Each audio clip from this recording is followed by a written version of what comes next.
الحمد لولیہ والصلاة والسلام علی نبیہ وآلہ وصحبہ وبارک وسلم۔ قال اللہ تعالی وتبارک فی القرآن المجید والفرقان الحمید۔ اعوذ باللہ من الشیطان الرجیم، بسم اللہ الرحمن الرحیم۔ من عمل صالحا من ذکر او انثی وهو مؤمن فلنحیینہ حیاتا طیبہ۔ صدق اللہ مولانا العظیم وصدق رسولہ النبی الکریم الرؤوف الرحیم۔ اللہم نور قلوبنا بالقرآن وزین اخلاقنا بالقرآن وادخلنا الجنۃ بالقرآن ونجنا من النار بالقرآن۔ قال اللہ تعالی وتبارک فی شان حبیبہ مخبرا وآمرا، ان اللہ وملائکتہ یصلون علی النبی یا ایہا الذین آمنوا صلوا علیہ وسلموا تسلیما۔ اللہم صل علی سیدنا و مولانا محمد معدن الجود والکرم، صلاۃً و سلامًا علیک یا سیدی یا رسول اللہ وعلی آلک و اصحابک یا محبوب رب العالمین۔ تمام حمد و ثنا، تعریف و توصیف اللہ جل مجدہ الکریم کی ذات بابرکات کے لیے، جو خالق کائنات بھی ہے اور مالک شش جہات بھی۔ اللہ جل وعلا کی حمد و ثنا کے بعد رسول رحمت، شفیع معظم، نبی محتشم، حضور ختم المرتبت صلی اللہ علیہ وآلہ وسلم کے حضور ناز میں اپنی عقیدتوں، ارادتوں اور محبتوں کا خراج پیش کرنے کے بعد، محتشم سامعین، حاضرین، السلام علیکم ورحمۃ اللہ وبرکاتہ۔ کتاب رحمت قرآن مجید سے جو کلمات میں نے آپ کے سامنے تلاوت کیے ہیں، اس پر کچھ وقت کے لیے ضروری باتیں آپ کے سامنے رکھنا چاہوں گا۔ اللہ تعالی میری زبان پر کلمۃ الحق جاری کرے۔ ارشاد فرمایا، من عمل صالحا من ذکر او انثی وهو مؤمن فلنحیینہ حیاتا طیبہ۔ جو کوئی نیک عمل بجا لائے، اچھے صالح اعمال کرے، وہ مرد ہو یا عورت، لیکن شرط ہے کہ وہ مومن ہو۔ فَلَنُحْيِيَنَّهُ حَيَاةً طَيِّبَةً، ہم اس کو ستھری اور پاکیزہ زندگی عطا کریں گے۔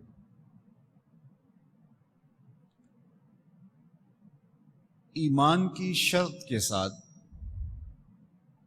جو اچھے اعمال بجا لاتے ہیں، اس سے کوئی فرق نہیں پڑتا کہ وہ مرد ہیں یا وہ عورت کے روپ میں ہیں، ایمان کا نور ان کے سینے میں پایا جاتا ہے، مرد ہو یا عورت ہو۔ تو اللہ جل شانہ ارشاد فرماتا ہے کہ ہم ان کے صالح اعمال کے نتیجے میں ان کو حیات طیبہ، پاکیزہ زندگی، ستھری زندگی عطا فرمائیں گے۔ ہمارے رب نے، ہمارے مالک نے ہم سے اچھے اعمال کا تقاضا کیا ہے، اور ایمان کا لازمی نتیجہ یہ ہے کہ ہم صالح اعمال کے ساتھ اپنے آپ کو مزین کریں۔ زبان سے لا الہ الا اللہ پڑھ لینا ہی کافی نہیں ہے، لا الہ الا اللہ کے تقاضوں کو نبھانا بھی ضروری ہے۔ جب ہم یہ کہہ لیتے ہیں کہ ہم نے لا الہ الا اللہ محمد رسول اللہ پڑھ لیا تو پھر اس کا مطلب یہ ہے کہ ہم دائرہ دین میں داخل ہوئے، اب ہماری اپنی خواہشات، آرزوئیں اور تمنائیں نہیں رہیں گی، دین جو ہمیں تلقین کرے گا وہی ہمارا طرز زندگی ہوگا۔ اسلام انقیاد ہے، تسلیم کردن، مان لینا۔ سر تسلیم خم ہے جو مزاج یار میں آئے۔ اسلام من مانی کا نام نہیں ہے، بلکہ اللہ اور اس کے رسول کے احکام کی پیروی کا نام ہے۔ تو جب ہم نے یہ کہہ لیا کہ ہم اللہ اور اس کے رسول کو مانتے ہیں، تو پھر اس کا یہ مطلب ہوا کہ ہم اللہ اور اس کے رسول کی مانتے ہیں۔ اگر کوئی شخص اللہ اور اس کے رسول کو مانتا ہے لیکن اللہ اور اس کے رسول کی نہیں مانتا، تو پھر اس نے ماننے کا حق ہی ادا نہیں کیا۔ اس لیے شریعت بیضاء ہم سے اس بات کی متقاضی ہے کہ ہم اللہ اور اس کے رسول کی ہر بات کو مانیں، اور جو ان کی طرف سے ہمیں نظم زندگی اختیار کرنے کی تلقین کی گئی ہے وہ ہم اختیار کریں۔ آج SOPs کا تذکرہ ہے۔ مختلف شعبہ حیات میں جب آپ کسی بھی دائرے میں داخل ہوتے ہیں تو وہاں کے ضوابط کو، وہاں کے قوانین کو فالو کرنا آپ کے اوپر لازم ہوتا ہے۔ آپ شہری ہیں پاکستان کے، لیکن آپ کو کسی ملک میں سفر کرنا ہوتا ہے، تو جتنی دیر تک آپ وہاں رہتے ہیں تو آپ کو قوانین ان کے فالو کرنے ہوتے ہیں، ان کے ضوابط کے مطابق آپ کو وقت گزارنا ہوتا ہے۔ تو یہ بات ذہن میں رکھیے گا، اور اچھی طرح سے ذہن میں رکھیے گا کہ اسلام ایک مکمل اور کامل ضابطۂ حیات ہے، اور یہ صرف عقیدہ ہی نہیں ہے، عمل زندگی ہے، ایک نصاب حیات ہے۔ صرف اعتقادات کا نام ہی نہیں ہے، بلکہ یہ ہماری مکمل معاشرتی زندگی، ہماری مکمل اقتصادی زندگی، ہماری اخلاقی اقدار، ہماری تقویم، ہمارے رسوم و رواج، طرز معاشرت، ایک ایک چیز میں اسلام کامل، اکمل اور مکمل رہنمائی دیتا ہے۔ تو جب ہم ایمان کی دولت سے مالا مال ہو گئے تو پھر اسلام کے دیے ہوئے ضابطے کو ہمیں حرف بحرف پورا کرنا پڑے گا۔ تو جو شخص اسلام کے دیے گئے اصول و ضوابط کے مطابق زندگی گزارتا ہے اور صالح اعمال اس کی زندگی کا شعار بن جاتا ہے، تو پھر اللہ اس کو صلہ کیا دیتا ہے؟ ایک تو آخرت کا اجر ہے جو اس کو عطا کیا جائے گا، وہ تو ہے ہی ہے، لیکن اس دنیا کی زندگی میں بھی اللہ جل شانہ اس کو جزا کی صورت میں صالح، پاکیزہ، ستھری، مطمئن زندگی عطا کرتا ہے۔ اب حیاتاً طیبہ کا جو لفظ بولا گیا، حالانکہ فَلَنُحْيِيَنَّ کے اندر بھی مادہ حیات موجود تھا، لیکن الگ سے حیاتاً طیبہ کا ذکر کر کے تاکید لفظی کے ذریعے سے یہ خاص طور پہ تنبیہ کی گئی ہے کہ جب تم اللہ کے احکامات کی پیروی کرو گے تو تم اس کی طرف سے انعامات کے حقدار ہوگے۔ وہ انعامات کیا ہیں؟ علماء تفسیر نے اس پہ بڑی خوبصورت باتیں لکھی ہیں۔ ایک معنی حیات طیبہ کا یہ کیا گیا ہے الرزق الحلال،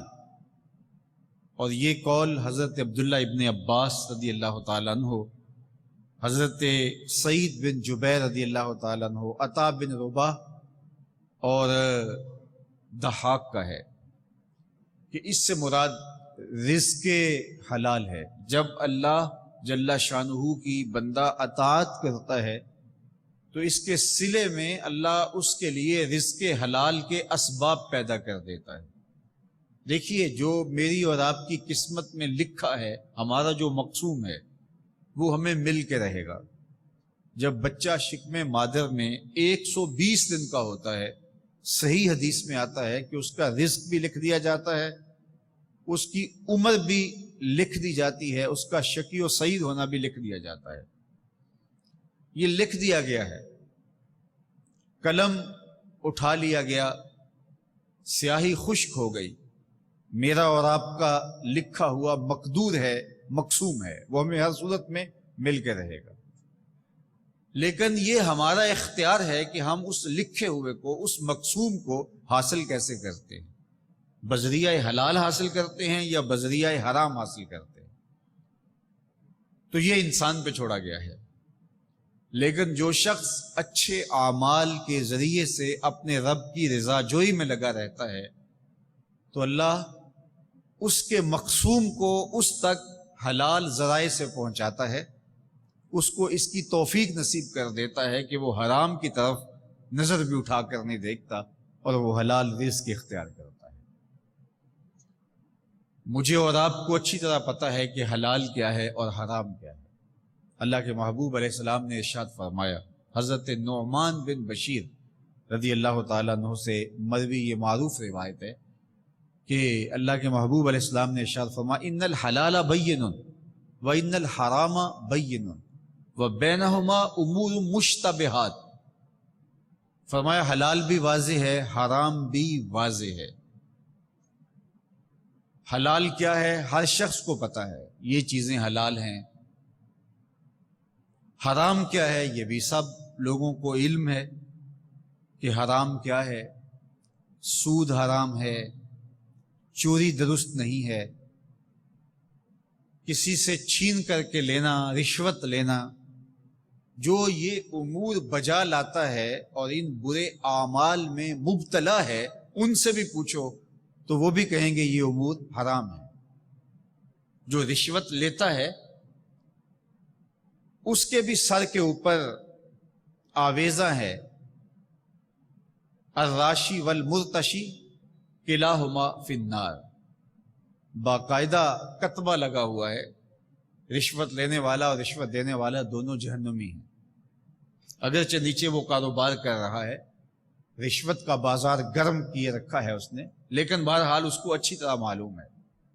جو ملاوٹ کرتا ہے اس کو پتہ ہے من غش فلیس منا، جو ملاوٹ کرے اس کا ہم سے کوئی تعلق نہیں ہے، یہ ہمارے حضور کا فرمان ہے۔ اسی طرح جو چیزیں حلال ہیں، جو چیزیں حرام ہیں، ہمیں اچھی طرح معلوم ہے۔ چشم پوشی کر لیں، سستی اور کاہلی سے کام لیں، پرواہ نہ کریں، یا اپنی مرضی کا حلال اور حرام اختیار کر لیں، یہ ہمارا ایک طرز زندگی ہو سکتا ہے۔ وہ ایک دیہات میں خاتون ہوتی تھی، تو دیہات میں ہی ایک گھر تھا جو پرلے درجے کے رشوت خور تھے۔ اس زمانے میں لوگ یہ کہتے تھے کہ یہ حرام کھاتے ہیں، تو بڑھیا کو ان کے حرام کھانے کی تفصیل کا پتہ نہیں تھا۔ تو ایک دن اس نے صبح کو ڈربے کا دروازہ کھولا تو ایک مرغی مری ہوئی پڑی تھی، تو پھینکنے لگی، تو اس کو مان خیال آیا کہ ہمارے ہی محلے میں ایک گھر ہے جو حرام کھا لیتے ہیں، لوگ بات کرتے ہیں کہ وہ حرام کھا لیتے ہیں، تو یہ میں پھینکنے جو لگی ہوں تو چلو کسی کے منہ میں پڑ جائے گا۔ تو وہ مرغی لے کے ان کے گھر چلی گئی اور کہا کہ یہ مرغی مر گئی تھی اور میں پھینکنے لگی تھی، تو سنا ہے کہ آپ حرام کھا لیتے ہو، تو یہ آپ رکھ سکتے ہیں۔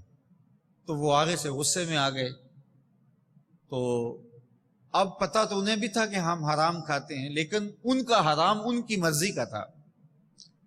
وہ مرغی چوری کر لیتے ہیں، رشوت میں مرغی لے لیتے ہیں، کسی سے چھین لیتے ہیں اور اس کو ذبح کر کے کھاتے ہیں اور سمجھتے ہیں کہ ہم حلال کھا رہے ہیں،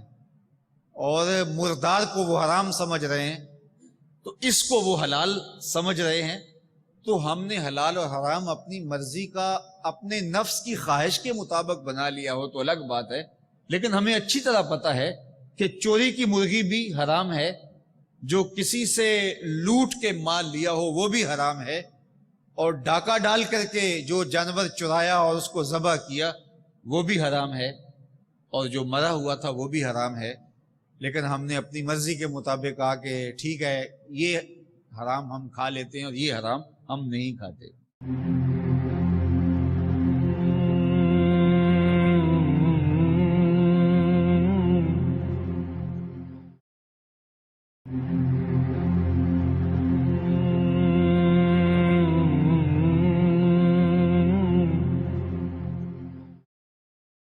دنیا کے مختلف ممالک کے اندر بسنے والے لوگ ان معاشرتوں کے اندر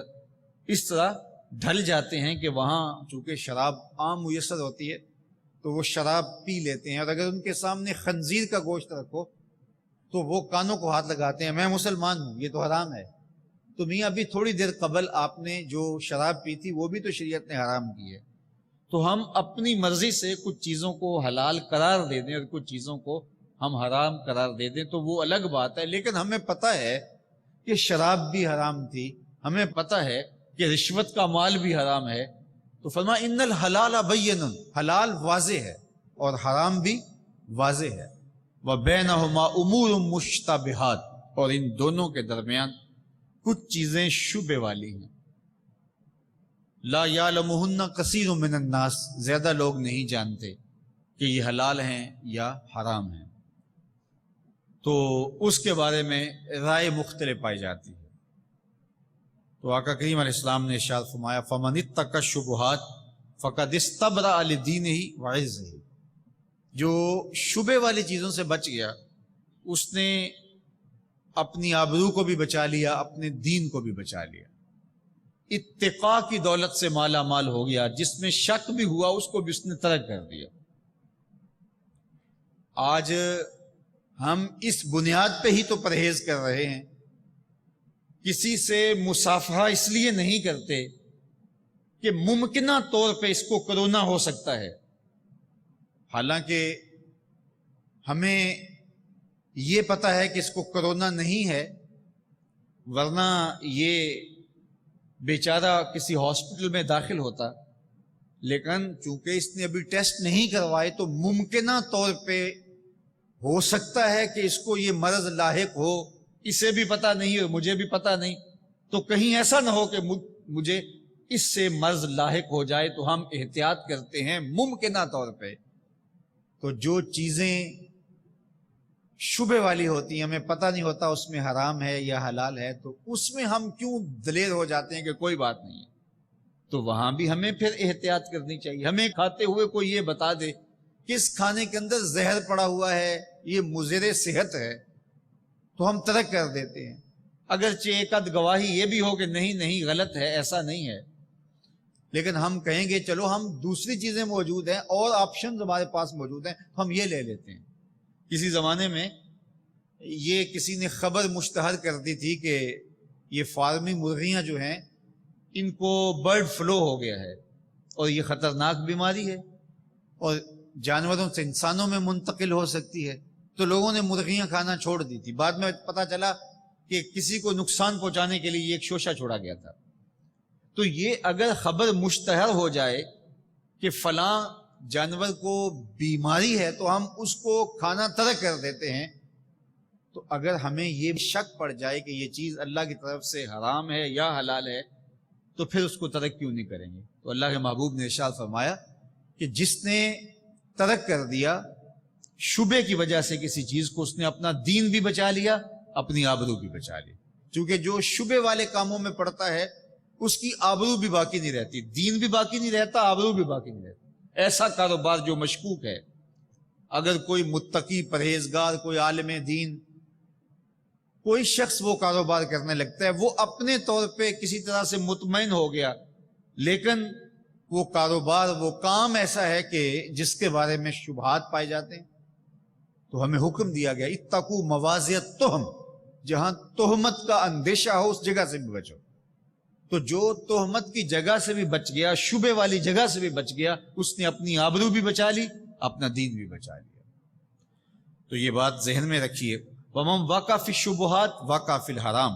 اور جو شبوں میں پڑ گیا وہ حرام میں مبتلا ہو گیا۔ تو اس لیے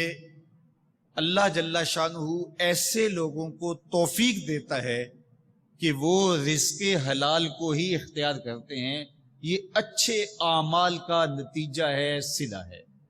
صحابہ کی زندگیاں دیکھ لیجئے، طیب اور ستھری زندگیاں ان کو میسر تھیں، اور ان کی زندگی میں حلال اس طرح شامل تھا کہ حرام کا اور مشکوک کا تصور بھی پایا نہیں جاتا۔ اس کے بعد سلف صالحین کی زندگیاں دیکھ لی۔ امام اعظم امام ابو حنیفہ علیہ رحمہ، آپ کسی سے قرض لینا ہے اور اس کے دروازے پہ دستک دیتے ہیں، اور پھر دروازے سے ہٹ کے کھڑے ہو جاتے ہیں کڑکتی دھوپ میں، گرمی کا موسم تھا، تو کسی نے کہا حضرت دیوار کا سایہ تو پڑ رہا ہے، آپ سایہ دیوار میں کھڑے ہو جائیں، جب صاحب خانہ آئے گا تو آپ اس سے بات کر لینا۔ تو فرمایا صاحب خانہ سے میں نے قرض لینا ہے، میں ڈرتا ہوں کہ کہیں اس کی دیوار کے سائے میں کھڑا ہونا سود نہ بن جائے، چونکہ جس سے قرض لینا ہو اس سے اس کے علاوہ نفع لینا سود ہوتا ہے۔ تو کہا میں اس کی دیوار کے سائے میں بھی کھڑا نہیں ہونا چاہتا، مبادا کہ یہ سود نہ ہو جائے۔ تو یہ تھی ان لوگوں کی احتیاط اور ان لوگوں کا طرز زندگی اور ان لوگوں کا انداز معاشرت۔ بکری چوری ہو جاتی ہے حضرت امام اعظم ابو حنیفہ کے دور میں، تو آپ جو بکریاں چرانے والے گلہ بان ہیں ان سے پوچھتے پھر رہے ہیں کہ بکری کی طبعی عمر کتنی ہوتی ہے، تو وہ بتاتے ہیں کہ اتنی عمر یہ جیتی ہے تو اتنی دیر تک بازار سے خرید کے بکری کا گوشت نہیں کھایا، کہ ہو سکتا ہے کہ یہ کسی نے ذبح کی ہو اور وہ قصاب گوشت بیچ رہا ہو، تو میں اس سے بھی بچوں گا، اس لیے کہ میں پوری دنیا کو فقہ دینے جا رہا ہوں، میں قرآن و حدیث سے استنباط اور استخراج کر کے مسائل نکالتا ہوں، لہٰذا میری زندگی ستھری اور میری زندگی حلال رزق سے عبارت ہونی چاہیے۔ تو یہ ان کا طرز زندگی تھا کہ وہ مشکوک سے بھی بچتے تھے۔ حضرت امام احمد بن حنبل تشریف فرما ہیں، لوگ آپ سے مسائل پوچھنے آتے تھے، مرد بھی آتے تھے، خواتین بھی آتی تھی۔ ایک خاتون آئی کہ حضرت ایک مسئلہ پوچھنا چاہتی ہوں۔ فرمایا پوچھئے۔ کہا کہ میں سود کاٹتی ہوں اور بازار میں بیچتی ہوں، یہی میرا ذریعہ معاش ہے، اور دن کو بھی کاٹ لیتی ہوں اور رات کو بھی کاٹ لیتی ہوں، جب چاندنی راتیں ہوتی ہیں یا کبھی بادشاہ کی سواری گزرتی ہے ہماری گلی سے، تو مشعلیں لیے پہلے ہی لوگ کھڑے ہوتے ہیں تو ماحول میں روشنی ہوتی ہے، تو میں اس میں بھی سود کاٹ لیتی ہوں، چاندنی راتوں میں بھی سود کاٹ لیتی ہوں۔ میں یہ پوچھنے آئی ہوں کہ وہ سود جو میں نے دن کے اجالے میں کاٹا اور وہ سود جو میں نے چاند کی روشنی میں یا بادشاہ کے لیے جلائی گئی قندیلوں کی روشنی میں نے کاٹا، دن کا کاٹا ہوا، روشنی میں کاٹا ہوا، رات میں کاٹا ہوا، اس کی کوالٹی میں کچھ فرق تو ہوگا، تو کیا میں ان کو اکٹھا فروخت کر سکتی ہوں؟ تو جب اس نے یہ مسئلہ پوچھا تو حضرت امام احمد بن حنبل نے کہا خاتون اپنا تعارف کرواؤ، تم کون ہو؟ تو خاتون نے کہا کہ سائل کی ذات نہیں پوچھی جاتی، آپ ارشاد کریں کہ مسئلہ کیا ہے۔ تو حضرت امام احمد بن حنبل فرمانے لگے بعض مسائل ایسے ہوتے ہیں کہ سائل کی حیثیت سے مسئلے کی نوعیت بدلتی ہے، اس لیے تمہیں بتانا پڑے گا کہ تم کون ہو۔ تو اس نے کہا میں بشر حافی کی ہمشیرہ ہوں۔ کہا پھر تمہارے لیے جائز نہیں ہے۔ تو پھر شبہ والی چیزوں سے بھی اللہ ان کو بچاتا ہے۔ وہ لوگ جو اپنی زندگی کو صالح اعمال کے ذریعے سے مزین کرتے ہیں تو یہ نور ان کو عطا کر دیا جاتا ہے، ان کو رزق حلال دے دیا جاتا ہے۔ ایک تو یہ دولت ان کو عطا کی جاتی ہے، دوسرا قول ان کو نیکی کی توفیق نصیب کر دی جاتی ہے۔ یہ اللہ جل شانہ کا ان پر احسان ہوتا ہے، جو اچھے اعمال کرتے ہیں اللہ پھر ان کو مزید اچھے اعمال کی توفیق، فرما برداری کی، طاعت الہی کی توفیق عطا کر دیتا ہے۔ حضرت یوسف علیہ السلام کی کہانی دیکھیے کہ جب وہ دروازے مکفل کر کے اور بت کے اوپر موٹا کھیس ڈال کے اور سارے ایسے اسباب پیدا کر کے جو حیا کی چادر کو تار تار کر دے، جناب یوسف علیہ السلام کو پکارتی ہے تلک یوسف اب تو آ جاؤ نا، اب تو کوئی نہیں دیکھ رہا۔ تو کالا معاذ اللہ، تو کہتے ہیں اللہ کی پناہ، میں تیرے دام تصویر میں پھنسنے والا نہیں ہوں، تو اس بت سے حیا کرتی ہے جس کی بے نور آنکھیں نہیں دیکھ سکتی، اور اس پتھر کی مورتی کے اوپر بھی جس کو تو معبود مانتی ہے موٹا کپڑا ڈال لیا ہے، میں اس خدا سے نہ ڈروں جو 7ویں کوٹھڑی میں بھی دیکھتا ہے۔ اور حضرت یوسف علیہ السلام نے دوڑ لگا دی، اب 7 دروازے بند تھے۔ تو جب حضرت یوسف علیہ السلام نے گناہ سے بھاگتے ہوئے دوڑ لگائی تو 7 دروازے مکفل تھے، تالے چڑھے ہوئے تھے، چابیاں زلیخا کے پاس تھیں، لیکن جب یوسف علیہ السلام دوڑتے ہیں تو قفل ٹوٹتے چلے جاتے ہیں اور دروازے کھلتے چلے جاتے ہیں۔ اور میرا اللہ ارشاد فرماتا ہے کذالک لنصرف عنہ السوء والفحشاء، اس طرح ہم اپنے اس عبد خاص سے، عبد منیب سے، اپنے بندہ خاص سے اس طرح فحشاء کو اور برائی کو یوں پلٹا دیتے ہیں اور اس طرح اپنے بندے کی یوں حفاظت کرتے ہیں، تو جو اچھے اعمال کرنے لگتا ہے اللہ اس کے لیے ایسے راہ کشادہ کر دیتا ہے کہ اس کو نیکی کی توفیق دیتا ہے اور گناہوں سے اس کو محفوظ رکھتا ہے، اس کے لیے اسباب مہیا کر دیتا ہے۔ بات لمبی ہو جائے گی۔ ایک معنی الاستغناء عن الخلق بھی علماء نے کیا ہے کہ اللہ تعالیٰ اس شخص کو لوگوں سے پھر بے نیاز کر دیتا ہے، بندہ پھر مالک کی چوکھٹ کو ہی تھام لیتا ہے، پھر در در کے دھکے نہیں کھاتا۔ در در دی در در نالوں در ہو جا ایک در در، در در دی در در نالوں در ہو جا ایک در در، وہ ایک در کا موتی بن جاتا ہے۔ وَمَن يَتَوَكَّلْ عَلَى اللَّهِ فَهُوَ حَسْبُهُ، جو اللہ پر بھروسہ کر لیتا ہے اللہ پھر اس کے لیے کافی ہو جاتا ہے، اس کو پھر کسی اور دہلیز پہ نہیں جانا پڑتا، کسی اور چوکھٹ پہ نہیں جانا پڑتا، تو یہ اللہ اس کو عطا کرتا ہے جو اللہ کی عبادت کر کے اس کی رضا جوئی میں لگا رہتا ہے۔ اللہ کے محبوب علیہ الصلوۃ والسلام نے ارشاد فرمایا، ایک لمبی حدیث ہے جس کے اندر آخر میں ارشاد کیا کہ مومن کا شرف یہ ہے کہ وہ قیام اللیل کرے، کسی مومن کے لیے شرف کی بات ہے کہ اللہ اس کو راتوں کے قیام کی توفیق دے دے، اور اس کے لیے عزت کی بات یہ ہے کہ مخلوق سے، لوگوں سے اللہ اسے بے نیاز کر دے۔ ایک حدیث میں آتا ہے، حضرت عبداللہ بن مسعود رضی اللہ تعالیٰ عنہ فرماتے ہیں کہ جس شخص کو فاقہ آ جائے اور وہ لوگوں کے پاس چلا جائے تو اس کا فاقہ دور نہیں ہوگا، اور جس شخص کو فاقہ آ گیا تو وہ اللہ کی دہلیز پہ چلا گیا تو کہا جلدی یا بدیر اللہ اس کی مشکل حل کر دے گا۔ تو یہ دولت استغنا کی اللہ اس کو عطا کرتا ہے جس کے پاس یہ نور نصیب ہوتا ہے۔ بات لمبی ہو جائے گی، عنوان بہت طویل ہے، تو کہا کہ جو بھی اچھے عمل کرے، چاہے مرد ہو چاہے وہ عورت ہو، شرط ہے کہ وہ مومن ہو، تو پھر ہم اس کو یوں ستھری زندگی عطا کرتے ہیں۔ یہ تو دنیا کی زندگی ہے، اور آخرت کی زندگی، جب دنیا میں اتنی پاکیزہ زندگی اس کو عطا کر دی گئی تو پھر آخرت کی زندگی کیسی ہوگی؟ وہ تو ایسی زندگی ہے، ایسی نعمتیں عطا کرے گا، ایسی جنت اللہ اس کو نصیب فرمائے گا کہ ما لا عین رات ولا اذن سمعت، کسی آنکھ نے وہ منظر کبھی دیکھا نہیں، کسی کان نے اس کے بارے کبھی سنا نہیں، ولا خطر علی قلب بشر، اور کبھی کسی کے دل میں اس کا خیال بھی پیدا نہیں ہوا، کسی کی دماغ میں ایسی سوچ بھی نہیں چلی جس طرح کہ اللہ نے جنت اپنے بندوں کے لیے بنائی۔ بندہ سوچ بھی نہیں سکتا جو اللہ نے اپنے بندوں کے لیے بنایا۔ پھر جو وسعت ہے اس کی، حضور نے فرمایا جو جنت میں سب سے آخر میں جائے گا، جہنم سے نکالا جائے گا رگڑے سہ کے، اور اللہ تعالیٰ کے حضور پیش ہوگا تو اللہ فرمائے گا کہ بتا کیا تیری آرزو ہے، تو وہ کہے گا مالک مجھے یہ عطا کر دے۔ اللہ فرمائے گا اللہ کا ما تمنا تھا، جو تو نے تمنا کی جا میں نے تجھے عطا کیا، اب جنت میں چلا جا۔ اور جنت میں اس دنیا سے 10 گنا جگہ تیرے لیے، دنیا سے 10 گنا، یہ 7 بر اعظموں پہ پھیلی ہوئی کائنات، اس کو 10 سے ضرب دے، یہ اس شخص کی جائیداد ہے جنت میں جو سب سے آخر میں جائے گا۔ ہماری پنجابی میں کہتے ہیں جو پھاڈا ہوگا،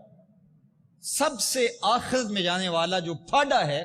اس کو کتنی جگہ ملے گی؟ اس دنیا سے 10 گنا جگہ۔ اس کو یقین نہیں آ رہا ہوگا، وہ کہے گا اتسخر وانت المالک، میرے رب تو بادشاہ ہو کے مجھ سے مذاق کر رہے؟ وہ کہے گا میں اور اتنی جگہ؟ اللہ فرمائے گا ہاں تیرے لیے اتنی جگہ ہے، اور یہ اس کی جگہ ہے جو سب سے آخر میں جنت میں جائے گا۔ تو پھر ابو بکر و عمر کی جاگیروں کا عالم کیا ہوگا، عثمان و علی کی جاگیروں کا عالم کیا ہوگا، حسنین کریمین کی جاگیروں کا عالم کیا ہوگا، پھر اولیاء کاملین صالحین کی جاگیروں کا عالم کیا ہوگا، انبیاء کی جاگیروں کا عالم کیا ہوگا۔ یہ سب سے کم جگہ ہے جنت کی جو اس کو دی جائے گی، وہ سب سے آخر میں جائے گا۔ اس دنیا یہاں 2 مرلے کے لیے بندہ لڑ کے مر جاتا ہے، جھوٹ بھی بولتا ہے، جھوٹی قسمیں بھی اٹھاتا ہے، عدالت کے اندر کچہریاں عدالتیں خریدنے کی بھی کوشش کرتا ہے، کیا کچھ کرتا ہے، 2 مرلے کے لیے آخرت برباد کر دی۔ اور وہاں جو سب سے آخر میں گیا اس کو دنیا سے 10 گنا جگہ ملی۔ تو اصل زندگی آخرت کی زندگی ہے۔ اللہ استغنا کا نور عطا فرمائے، ہم سب کے باطن کو سنوار دے، من کو ستھرا کرے اور حیات طیبہ عطا کرے۔ وآخر دعوانا ان الحمدللہ۔